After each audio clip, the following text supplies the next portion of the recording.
The top 10 most powerful ninja in the Naruto series, that's what we're going to be doing today, and we're going to be talking about the most powerful characters up until the latest recent episode / chapter of Boruto. So this list is going to stay pretty relevant for a while now. I want to note that this list is going to be still somewhat subjective. Nobody has the definitive list of top 10 most powerful characters. If they tell you that, they are lying. The only person who knows that as a fact is Kishimoto himself. Coming in at number 10, we've got Nagato, and the reason he's on this list is because it took a lot of life and overall effort to stop this guy. Simply because he was like the first guy introduced with the Rinnegan in the series, and he mastered the Six Paths technique. Even though his body was completely destroyed and he was there in the background controlling all these different paths as puppets, he was still a big threat, and had information not come to Naruto in the Hidden Leaf Village in time, who knows what kind of damage he could have done. The gravitational, the summoning, the absorption abilities of the Deva, the animal, the Preta path respectively could cause insurmountable levels of damage. And it's important to note that while all the paths have their own unique abilities, one can bring back the dead, the other can make your opponent meet his end with the Force,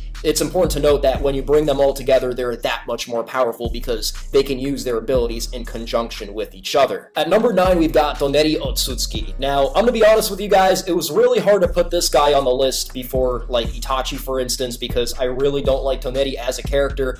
But unfortunately, because he was born in the Otsutsuki clan, and he was one of its most powerful members, at the very least introduced in the series thus far, he did land himself on this list. Yes, he was disgraced by Naruto, but he still had a dojutsu, the Tenseigan, which was capable of literally pulling the moon itself towards the earth.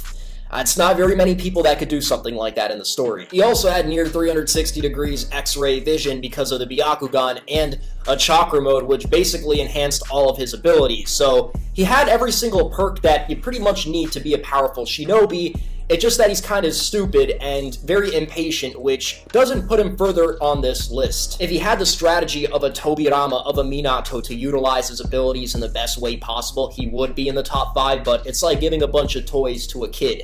You're gonna spoil that kid, and that's exactly what Toneri is, a spoiled little kid. And while I do see his Tenseigan chakra mode as inferior to the Six Path Sage mode / Senjutsu, or even Kurama chakra mode, right?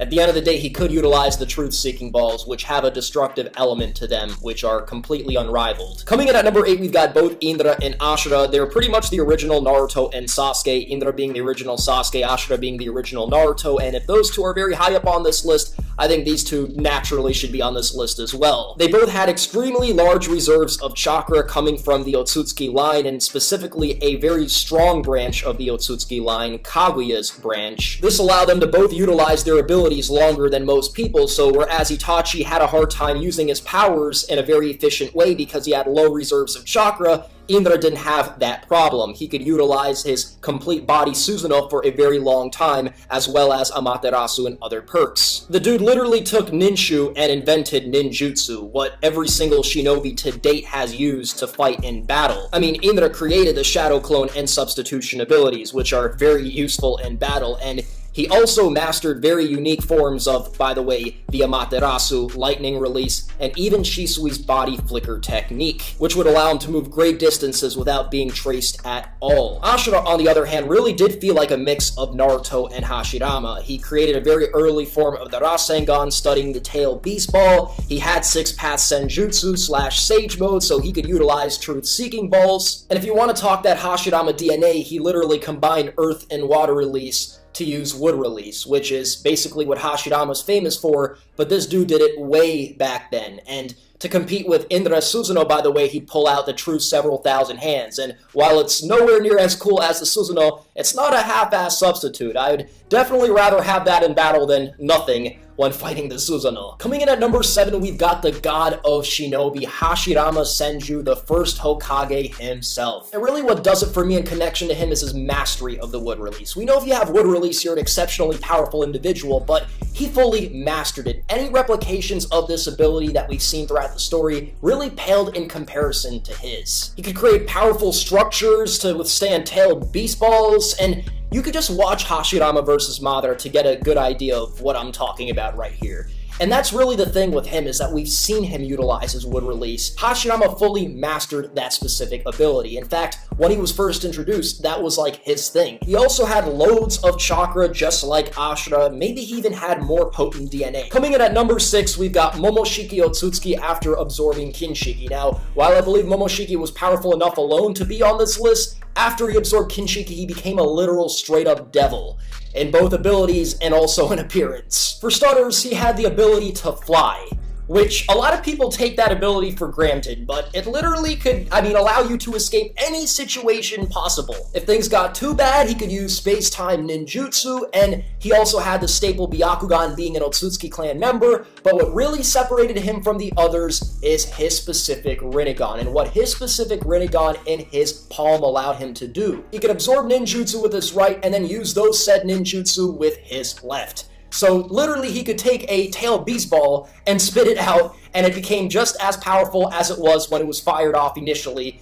And I don't really think there's any problem with that. All he'd have to do is literally store it up. Now, how long he could store it up, we don't know. I am sure there is a limit to that ability, even though he claimed there wasn't, because if there wasn't a limit to that ability, then he'd probably be number 1 on this list, right? I don't think he could just store up like 50 tail beast bombs and just, fire them off all at once. I think that's a little bit overdoing it. But yeah, the dude's a literal god, and he nearly fought evenly with both Sasuke and Naruto, and it took a lot of shinobi working together to take those two out, specifically after Momoshiki absorbed his father. He had large chakra reserves, and he could also utilize all 5 elemental nature transformations, which gave him the ability to use wood release to some degree. Now, I don't think to the extent of Hashirama, but still, just being able to use it is something else. And really the reason he ain't higher up on this list is because he just seemed kind of stupid. Like, he had absolutely no battle sense, and I'm guessing it's not that weird because he'd be flying around with his father from planet to planet just sucking things up. Like, you don't really learn anything like that in terms of fighting. So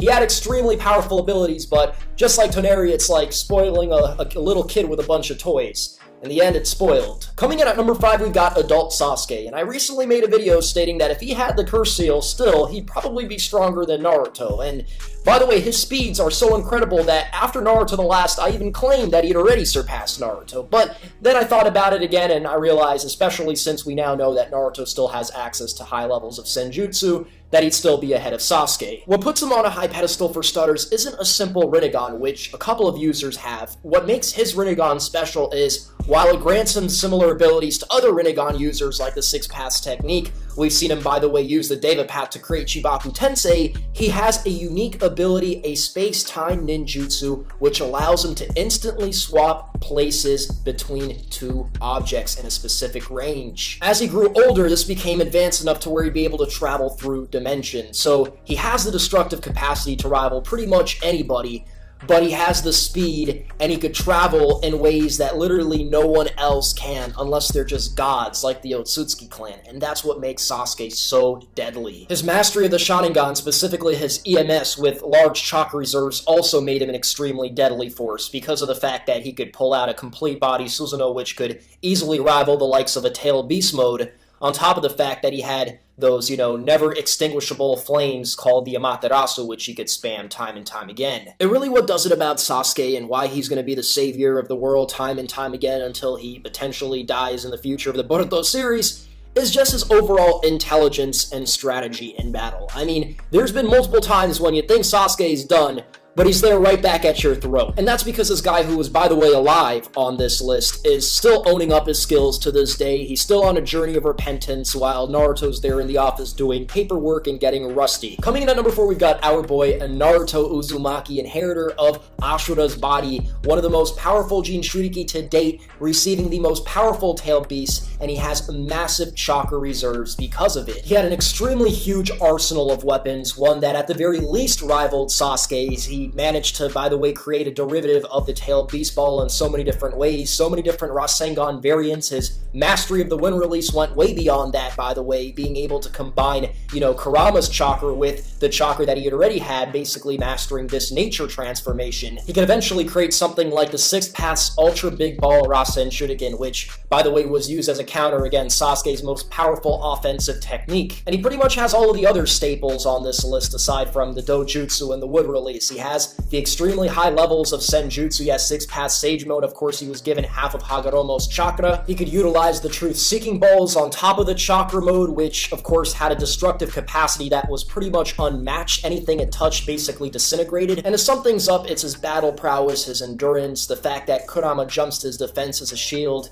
Of course, being a Jinchuriki comes with its own perks. That lands him at number 4, and I don't think he would be this high up on this list if he didn't develop the relationship that he had with Kurama. Naruto is pretty much pure-hearted, and that's one of the reasons that so many blessings have come into his life. Coming in at number 3, we've got Ten Tails Jinchuriki Madara. Yes, Ten Tails Jinchuriki Madara is more powerful than adult Sasuke and adult Naruto, and I don't want to trigger anybody by saying that, but that's just the truth. And the reason why I'm giving him the Jinchuriki transformation over Obito is that Obito didn't die with that form. That form ultimately kind of died with Madara. It was even stated by Hagoromo himself, who's higher up on this list, that he was getting close in power to Hagoromo, and that's because he's literally the equivalent of both, like, Naruto and Sasuke together. At the very least, the powers that Hagoromo gave those two. If you combine them together, that's pretty much close to where Madara was, which is why they had to work together to defeat the guy, even though in the end, he was disgraced by Zetsu. In fact, at the height of his legacy, he couldn't conventionally have been beaten. I mean, to be honest with you, if you put Madara Ten Tails Jinchuriki up against Kaguya, it would actually be a close fight in my eyes.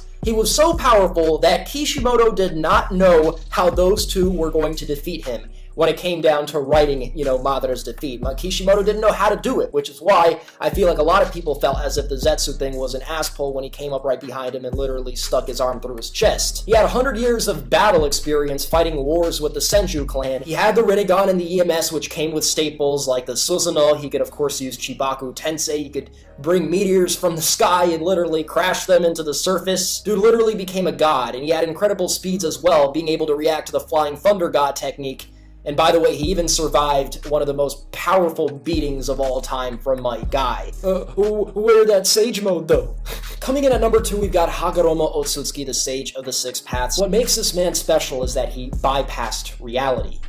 For instance, the Izanagi is a derivative of the creation of all things. Now, what is the creation of all things, you ask? It doesn't even really have a definition. It's just the ability to create something out of nothing, to create form of things, to, heal things that just generally shouldn't have been able to have been realistically healed. Passing his spiritual energy from one being to another. Now, there's other characters in the series that display this ability as a result of coming from a Hagoromo's line, but what made him special is the fact that he originated that power. And again, if we learn more about him and we saw him more on screen, we would see truly how amazing he was. Because I believe in a battle against someone like Hagoromo, I think it would just be impossible to defeat someone like him. Unless, of course, you're even more powerful. And as far as we're concerned, there's only one person I can think of on this list more powerful than him. So yeah, he had staples like the Mangekyo Sharingan, which allowed him to use like the Susanoo to deflect the power of things such as tailed beast balls. He had the Rinnegan, which gave him extraordinary power, utilizing the outer path. Dude could revive the dead. He had extremely high levels of senjutsu. Again, it all originated back to him, so I believe he has the most pure sensing abilities.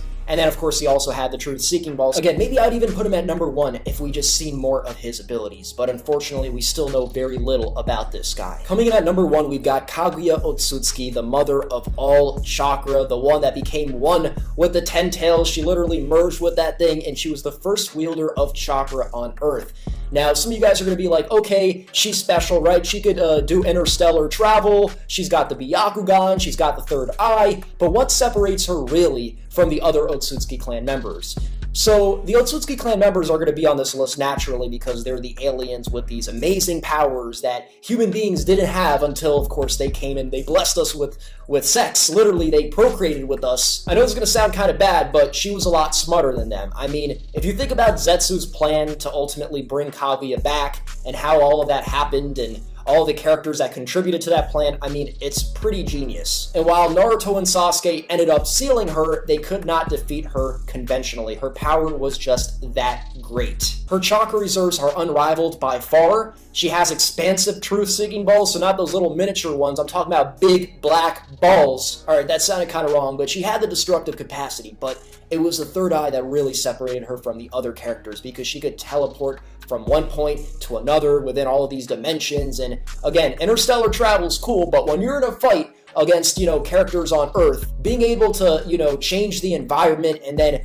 transport to where nobody can hit you, and you're there trying to kill them from long range, and you could do it ultimately, and everybody got to work together to just survive and seal you. They can't even defeat you conventionally. That's why she's number 1 on the list. On top of that, she had Kimimato's bone abilities, which were very destructive. But yeah, maybe one day she will be surpassed in the story.